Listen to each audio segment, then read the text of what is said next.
30 gündə İstanbulda 30 fərqli yer. Bugün Kadıköydəyik. Əlimizə simit, çay alıb vapurla qarşıya keçdik.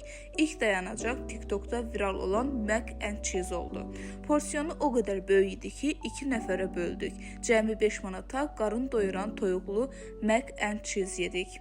Sonra tavada köftə yeməyə keçdik. 7 manat 50 qəpiyə köftə ekmək üstündə ayran aldıq.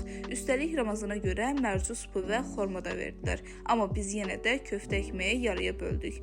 Biraz Kadıköy küçələrini gəzib məşhur Çiçək sokağına girdik. Bura həm ucuz paltarlar, həm də küçə yeməkləri ilə doldu. Rəfiqəm şərf aldı, mən isə yemək yoluna davam elədim. Axırıncı dayanacaq sarımsaq əkməkçi oldu. 5 manata sarımsaq əkməyi aldıq, amma qoxusu o qədər güclü idi ki, axıra kimi yeyə bilmədik.